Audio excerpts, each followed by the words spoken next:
In this edition of Nightmare Fuel, I'm gonna chat about a recent horror film that has been doing the rounds for its mind-blowing nature. That being said, Barbarian is absolutely best experienced with zero context. Yet, as per all Nightmare Fuel episodes, I'm gonna be discussing key plot details, meaning there will be major spoilers ahead. So if you want to experience Barbarian in the best way, then go forth now. However, for the rest of you, let's talk about Barbarian.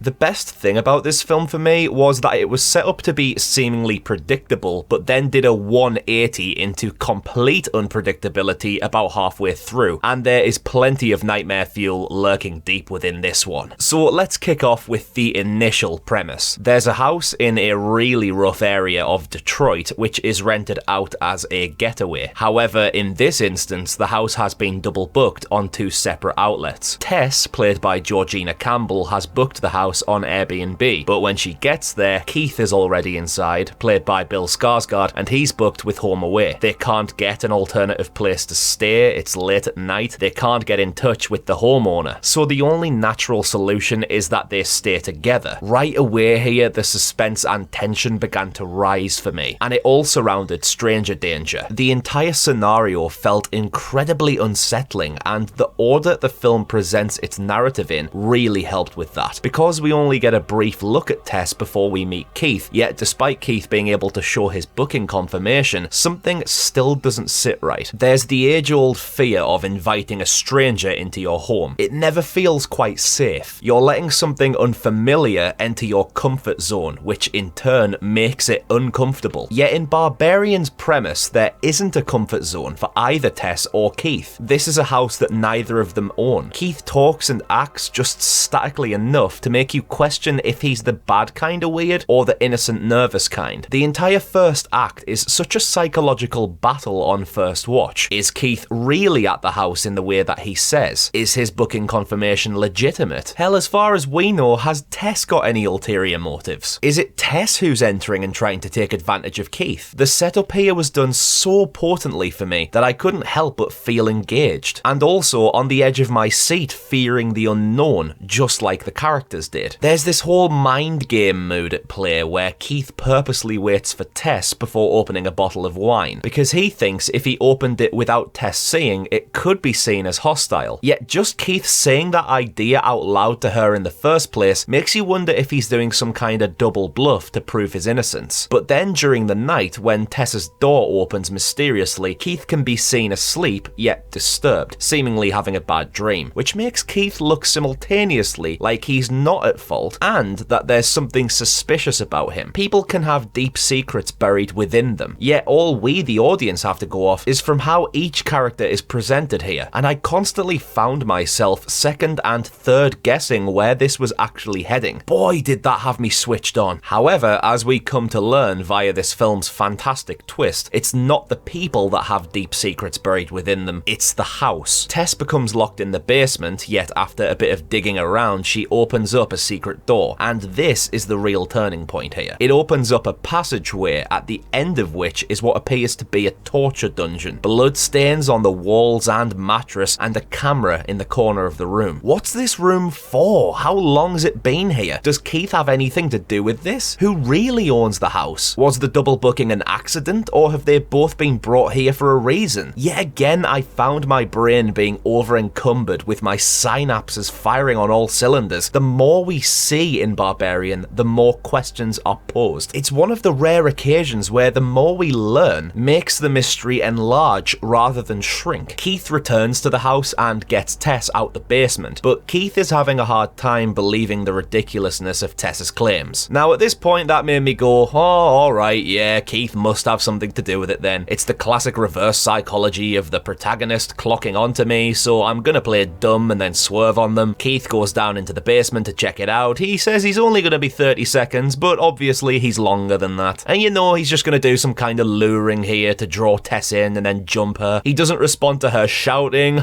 yeah, of course not. But then when Tess gets to the camera room, there's no one there. And the basement is way too small for him to be hiding anywhere. So it just seems like, alright, maybe I'm wrong. Keith is missing, like legit. But where else could he have gone? Tess lights up the wall and finds another door. And oh my days, this suddenly added an entire new level to the film, literally. It's a deep declining set of stairs going so far the light can't even pick up the end of it, appearing to be built into a cave system. My jaw dropped here. The nightmare fuel triggered in me that this has been here the entire film, yet we're only just discovering it. What appeared to be a very normal, pleasant, tidy house has had these deep hidden mysteries the entire time, and that freaked me out. There's always something deeper to be found in the world out of plain sight, yet the second door here opened up my imagination to saying, just how deep does this thing go? What's down there? Where's Keith? It's that fear of the unknown that truly messed with me, and Tess slowly walking down the steps and exploring the tunnels, again, I just couldn't believe how deep it went, and not knowing how much of the space down there she'd actually covered. Is she nearing the end or just getting started? She does eventually find Keith though, who is frightened and says that they need to go in the other direction. I thought, alright, he's acting here, trying to lure Tess in further, that old trick. But then another twist, where a giant woman comes up from behind and grabs Keith and smashes his head off the wall. Holy Christ, I was shaken to the core here. Sadly, I can't show much of the woman due to her being naked most of the film, but the design of this thing is horrendous. She's like the witch from Left 4 Dead brought to life. Just a terrifying design all round, and comes with more questions. Who is she? What is she? Why is she there? While your brain is now breaking down all these new questions, we take a detour to Justin Long, who is playing AJ, a celebrity going through a pretty serious legal accusation, yet is the guy who owns the house in Detroit. After some financial issues, he heads to Detroit to crash there and ends up also finding the basement. Yet in a dark comedic fashion, he doesn't react in the same way Tess did. He's more bothered about the extra space he's found in the house, which he thinks could give the home a higher value. So he heads down into the tunnels with a tape measure and isn't fazed at all by what's down there. Every square foot is money to him, so he just keeps measuring away. It was a bit of a diffusing of the nightmare fuel for a moment, but it returns quickly enough. The witch-looking woman down there stalks AJ, chasing him, and some of the shots in the tunnel of her walking towards the camera were awful. I couldn't stand seeing them. Imagine this thing coming after you, prowling around in the middle of the night. Not a chance. AJ and Tess meet up but are trapped, and the woman passes down a disgusting hairy bottle of her breast milk to be drank. See, she has a fantasy about having a kid. She wants to be a mother and is kidnapping people to, in a way, adopt them. The sight of that bottle was terrible, by the way. That's really nasty stuff. AJ has none of it though, and he's taken from the pit, while Tess makes her way out the tunnel system, being pursued by the woman and barely making it out the house. That shot of her reaching out the broken window, oh no. Tess is met by a local who knows everything about the house and the woman, and even though she's free, she now wants to get AJ back out again. AJ heads deeper into the tunnels and finds an old man living there. The man, we learn, retreated to the cave system to live there, kidnap people, make babies with them, then make babies with the babies, creating a chain of both victims and incest children, with the woman being the eventual result. She's lived down there for about 40 years in the dark, and even comes out at night on the surface to go scavenging. The thought of this thing running around the neighborhood in the pitch black is nightmare fuel for the ages. But also just that image of all the videotapes of previous victims, there's far too many to count, and makes you realise just how deep the history of this house goes, as deep as its foundations. Decades of torture and forced intercourse and incestuous offspring, terror and torment for an uncountable number of years. That is haunting. The old man tops himself, and now it's time for AJ to grab the gun and try make his escape, which eventually he does and meets up with Tess again, who are pursued by the woman. She rips off the local's arm and beats him with it, chases them both to a water tower. AJ, the prick, launches Tess off the top, causing the woman to dive after her and save her, yet both survive. The woman grabs AJ and Oberyn martels him before Tess picks off the woman with the gun. What a climax! It was just so high octane. Barbarian feels like multiple different films attached together at several intervals, but that to me is its core strength. It continuously unravels, but at each point it gets scarier and more bizarre. It starts off with a very real tension of strangers in a strange place and second guessing their true intentions, before we shift into the mystery of the house being used for criminal activity, then into the house being way deeper than we ever imagined, to things living down there, to an entire history of victims surfacing, to a chase chase sequence out in the open against a disfigured hulking mass. Every step of this chain comes with its own different flavour of fear, but when mixed together provides a highly volatile concoction of nightmare fuel. But what did you lot think of Barbarian? Let me know in the comments below, and if you enjoyed this episode, a cheeky sub would be much appreciated to help the channel grow and to help our tunnel of fans dig even deeper. I'm Connor from Unleash the Ghouls, and we shall see you next time for another dose of nightmare fuel.